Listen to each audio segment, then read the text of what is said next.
Alors bonjour mes amis, on se retrouve ensemble encore aujourd'hui pour l'écoute de la parole. Et il y a une première parole qui nous est proposée par le livre du Deutéronome. Alors je vous en lis l'introduction. Moïse dit au peuple d'Israël, au milieu de vous, parmi vos frères, le Seigneur votre Dieu fera se lever un prophète comme moi et vous l'écouterez. J'aime beaucoup cette introduction parce que Moïse, il ne replie pas du tout la réalité sur lui. Il n'enferme pas ses frères sur lui. Alors, il est sûrement rendu à un grand âge et il leur dit, il va en susciter un et vous allez l'écouter. Alors, il les projette vers l'avant. Et il est en train lui-même de s'en dessaisir et de les aider à se dessaisir de lui. Parfois, avec des amis qui m'étaient très chers, que j'allais rencontrer en fin de vie, je remarquais qu'il y en a plusieurs qui, dans ces moments, nous préparaient à leur propre mort. J'étais toujours très ému de cette attitude où l'autre saisit très bien la peine qu'on est en train de vivre parce qu'il vit cette peine de nous quitter, mais ne nous centre pas sur son départ, mais nous prépare à celui qu'on va vivre avec lui à travers la réalité qu'il est en train de traverser. Et c'est ce qu'on retrouve dans l'introduction du livre du Deutéronome. Alors, qu'est-ce qui est annoncé?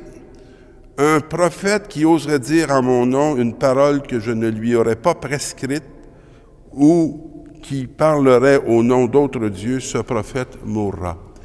Ce qui veut dire que le prophète a mission d'être vraiment en communion.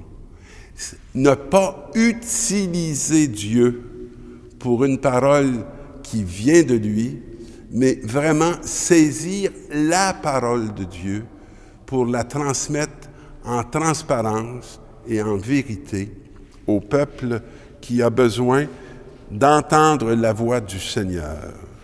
Et c'est un texte qui me rejoint beaucoup et qui m'interpelle beaucoup. Dans la première lecture de Saint Paul aux Corinthiens, « Frères, j'aimerais vous voir libres de tout souci. » Bon, on peut avoir ce désir-là, mais on sait très bien que dans la vie du monde, il y a du souci. Alors, on commence par dire, celui qui n'est pas marié a le souci de faire les affaires du Seigneur. Il cherche comment plaire au Seigneur. Puis là, il va parler, non pas du mariage, il va parler de quelles sont les conditions dans lesquelles on pourra avoir moins de soucis. Et c'est important de faire la lecture de ce texte-là en sachant sur quoi il est centré. Alors, je ne veux pas vous prendre au piège, mais vous proposer ce qui est bien, pour que vous soyez attachés au Seigneur sans partage. C'est ça le cœur du texte. Hein? Alors, enfermez-vous pas dans une conjointe, dans un conjoint.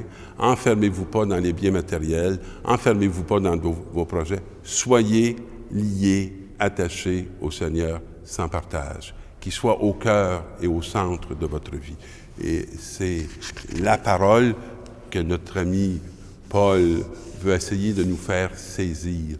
Il va prendre des images qui peuvent être plus claires, nous éclairer beaucoup ou nous égarer si on saisit mal qu'est-ce qu'il veut exprimer à travers cette prédication qu'il est en train de faire à une communauté. Et dans l'Évangile, alors c'est intéressant, c'est Jésus accompagné de ses disciples, arrive à Capharnaüm le jour du sabbat et il va se rendre à la synagogue et il va parler avec autorité. Alors un petit mot sur le mot autorité. L'autorité, moi des fois je pourrais le remplacer par le mot solidité. Il y a des gens qui vont vous parler avec solidité. C'est quoi la solidité intérieure? C'est d'être fondé sur Dieu. Et là, cette parole qui va venir de cette fondation va vraiment avoir une autorité sur le peuple, parce qu'on ne sera pas dans quelque chose de fragile. On ne sera pas quelque chose, je dirais, qui vient juste de l'humain, mais qui vient de l'expérience de l'humain dans l'éternel. Alors, c'est ça l'autorité. Et il y avait dans cette synagogue, on nous dit, un homme tourmenté par un esprit mauvais qui se mit à crier. Ça arrive, ça, que des fois, dans nos églises ou dans nos... il y a des gens qui se mettent à crier. Hein. Parfois, là, qui sont heurtés par une réalité ou par une autre, qui peuvent être heurtés par, je ne sais pas, une attitude, un comportement. Mais cet homme-là était tourmenté par un esprit mauvais. Et que nous veux-tu, Jésus de Nazareth? Es-tu venu pour nous perdre? Alors ça, c'est une belle image. Hein? Quand on croit que l'Église va être là pour nous perdre, pour nous faire rater notre existence, parce qu'elle va nous demander des choses qui n'ont pas d'allure. Alors, l'Église, elle a la mission d'annoncer. Chaque baptisé a mission de discerner et de voir si cette annonce-là, qu'est-ce que Dieu veut lui dire à lui à travers cette annonce-là. Celui qui vient annoncer, il ne porte pas l'ensemble du message. Hein? Il en a une infime petite responsabilité. L'Esprit Saint qui est dans le cœur et l'être de chacun, c'est lui qui peut nous conduire au bout de ce que Dieu veut nous dire à travers les uns, à travers les autres, à travers la loi, à travers une sagesse. C'est l'Esprit Saint qui va nous conduire dans l'accomplissement de cette parole. Alors, quand on pense qu'il y a un danger dans la rencontre de Jésus, imaginez qu'on est un peu à côté du chemin et de la voie. Alors, il dit, « Je sais fort bien que tu es le Saint de Dieu. » Alors, et là, Jésus l'interpelle vivement. Silence, sort de cet homme. Il y a des choses qu'on n'a pas à entendre, qu'on n'a pas à recevoir. Hein? Silence. Tais-toi.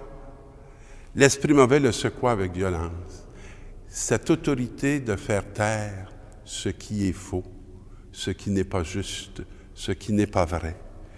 Et sortant de lui en poussant un grand cri, saisis de frayeur, tous s'interrogeaient.